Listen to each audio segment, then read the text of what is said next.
I'm John Bond. Welcome to Move Yourself Happy. Made for fitness enthusiasts who want to make their passion their profession. Are you unhappy in your present job? Are you passionate about health and fitness? Do you want to release your true potential? If the answer is yes, this podcast is for you. I will be teaching you the specific knowledge that every trainer and coach needs to be successful. So listen closely as I share my expertise with you. So just like me, you can love what you do.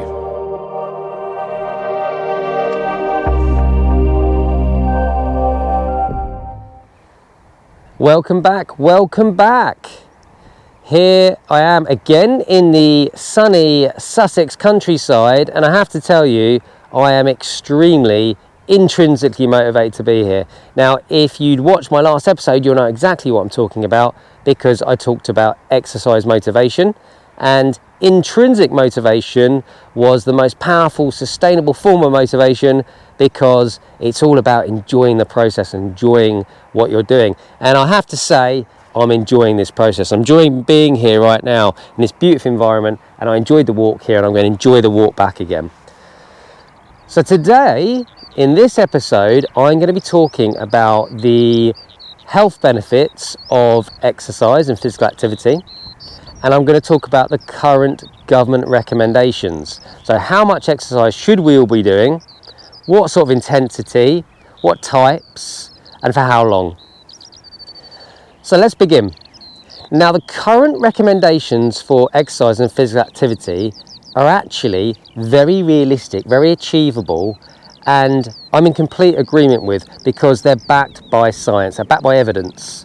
Now, when they conduct these research studies, what they do is obviously they gather thousands of bits of information and they feed the data into some software that does some complicated mathematical equations that looks for relationships, looks for differences between groups, and it looks for relationships between groups. And what it does is it works out, actually, is there a very, very high likelihood that this one here affects this one here, etc.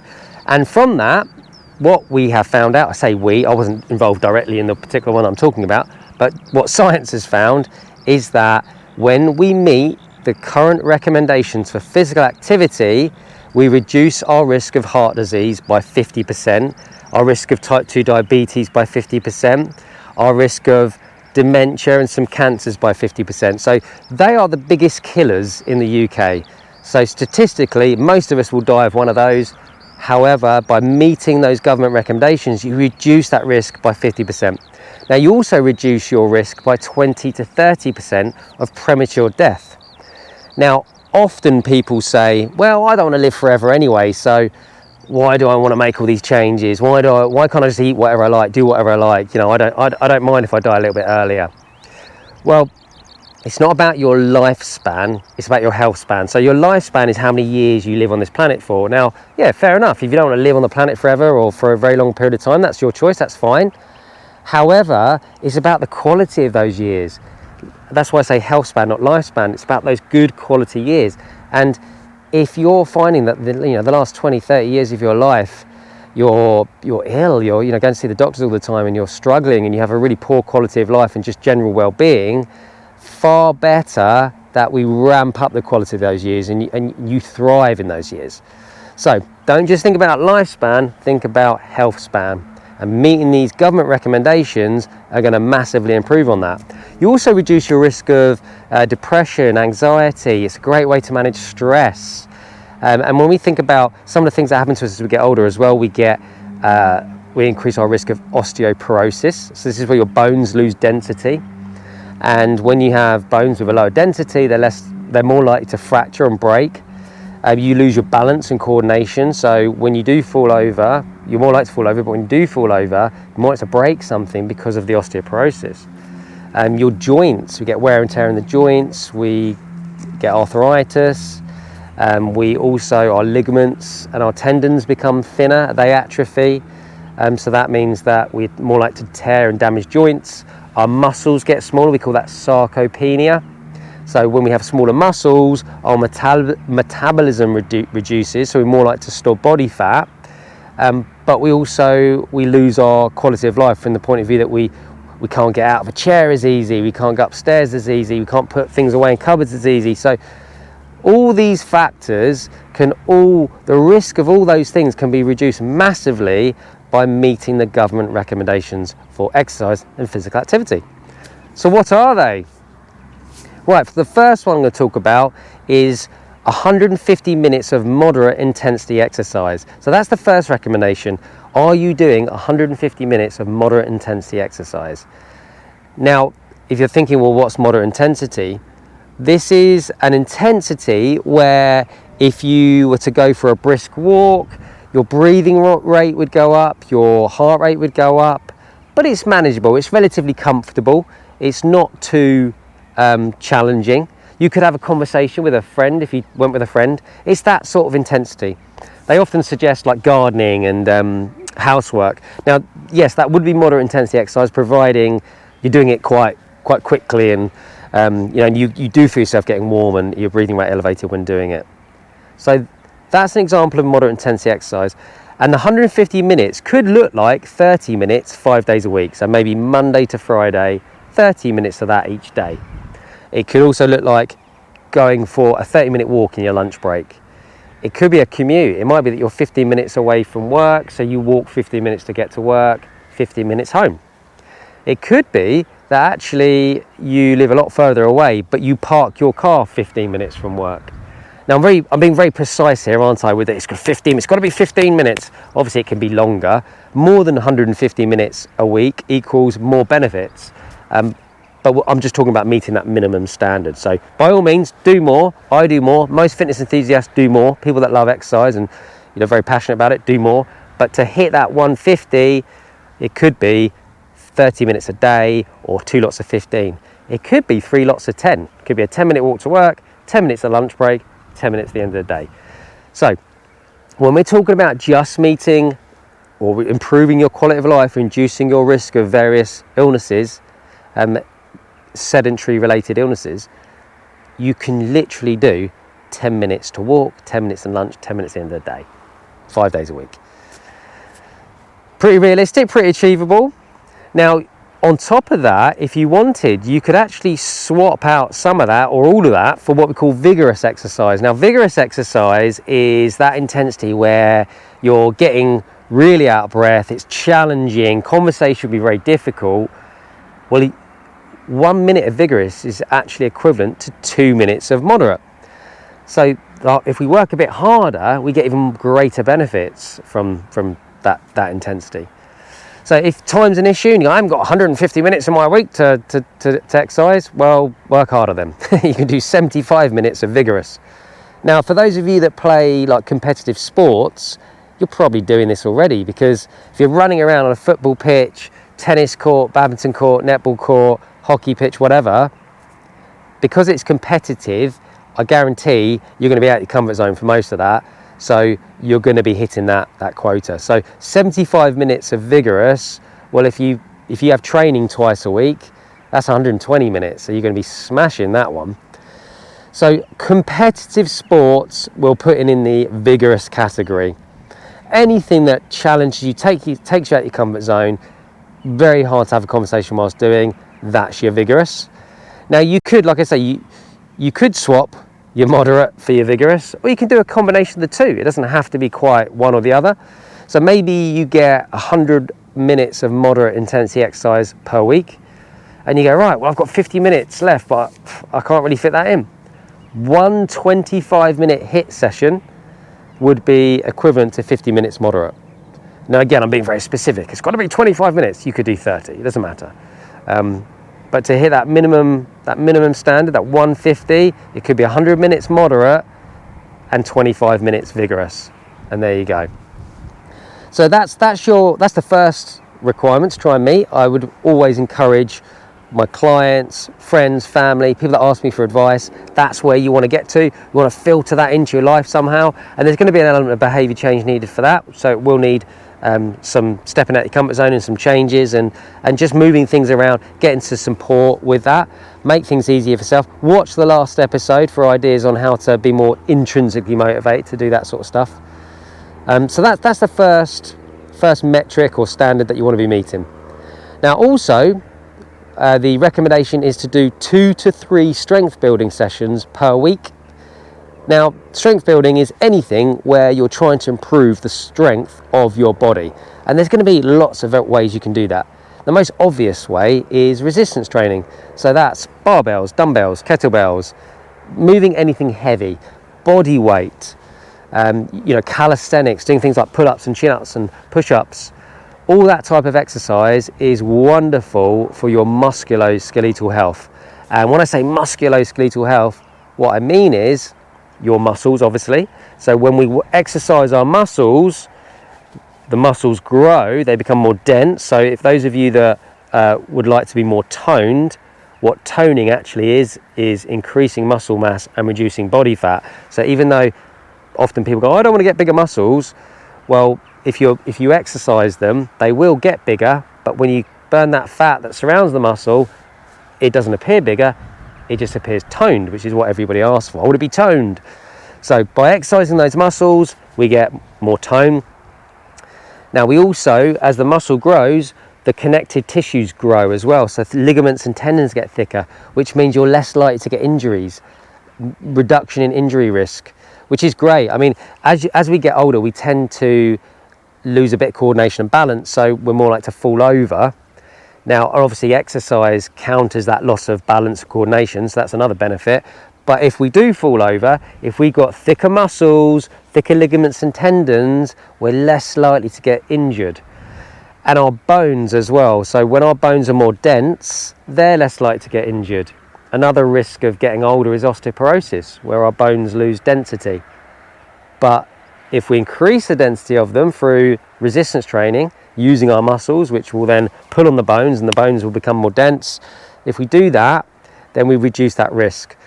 In the strength and conditioning world, when they talk about doing sort of muscle building programs for their athletes, they often refer to it as armor building, because it literally is like that. We're trying to build armor for the athletes so they don't get hurt. So if they play a contact sport like rugby, football, netball, hockey, when they do come in contact with another player, then they're less likely to get hurt or injured because they've got armor, good, strong, musculoskeletal health. So there's some really good reasons there to engage in strength building exercises.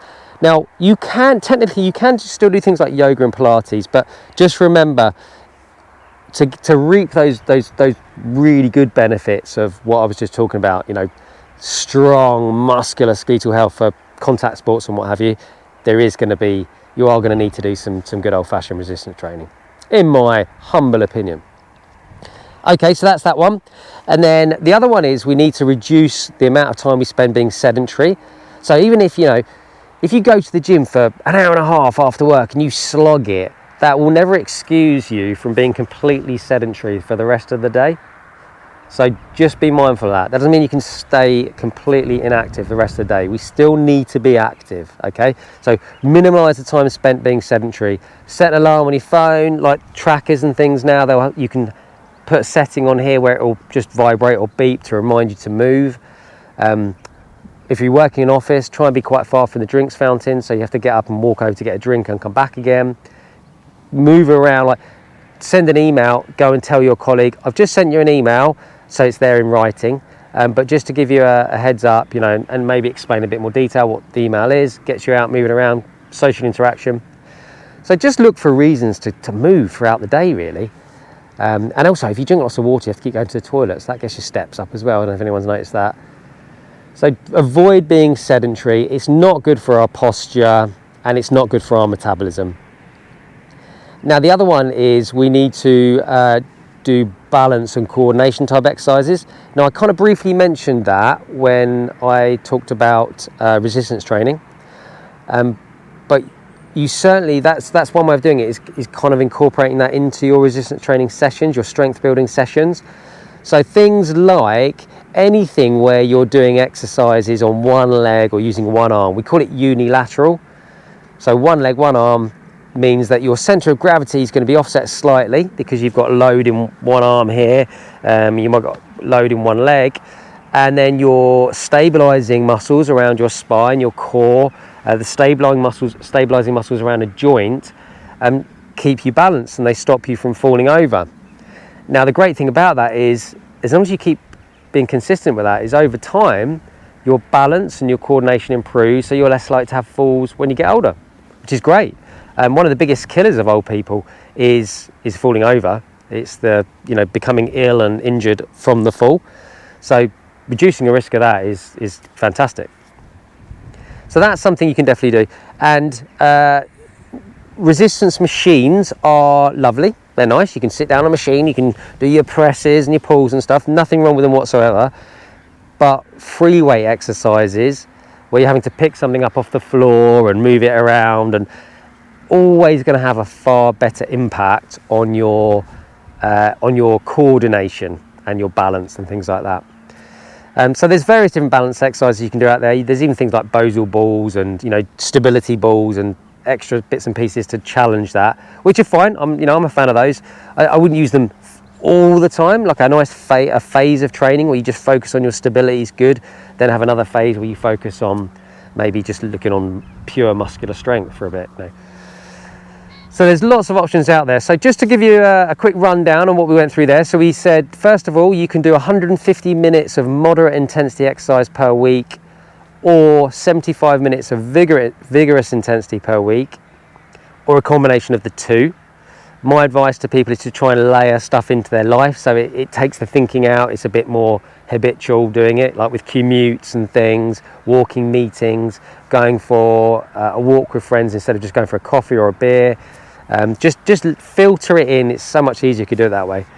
Strength building, 2 to 3 sessions a week. If you want to hit the minimum of 2, I mean, yeah, joining a gym makes it easier. Get yourself a PT. Hitting those 2 requirements, those 2 strength building sessions per week, wonderful for musculoskeletal health. Your future self will thank you for that.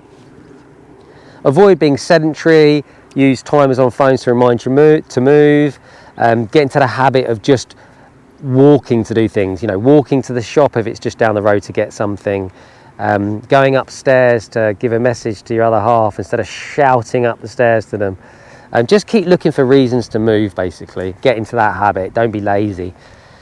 And then incorporate balance and coordination type exercises into your life. Something I didn't say actually, but dancing, you know, joining a dance class, great way to improve your coordination, your balance, something like ballroom dancing. Or, you know, if time's an issue, just try and combine it all into the same thing. So, you know, you've got your moderate exercises, your commutes and your walking around and your walking meetings and everything. Your vigorous exercise could be incorporated into your strength building sessions. So going to things like joining a CrossFit box, or going to a gym with a friend and doing your lifting, but also getting your balance stuff in, your coordination stuff. You can get a really good, you know, going to the gym 2 hours a week or 3 hours a week, you could get a lot done in that. Vigorous strength building, balance and coordination. Okay, I've talked about a lot there today, haven't I? So lots to think about. That's your minimum recommendation that I recommend that everybody does, but you personal trainers and you coaches out there, that's the starting point. Find out during that client interview, where is your client now in relation to where ideally we'd like everybody to be, and then just start working them towards that. You know, and when they get there, yeah, you can go further, you can go beyond that, you can do more is better to a point, but that's certainly going to be that minimum standard. And if you're, as a coach or trainer, if you can take a client who is pretty sedentary and over time get them to meet those government standards, wow, I mean, you're doing an amazing job. And you are, the impact of that on that client's life and the lives of their loved ones around them and the NHS is huge. So it's very, very rewarding.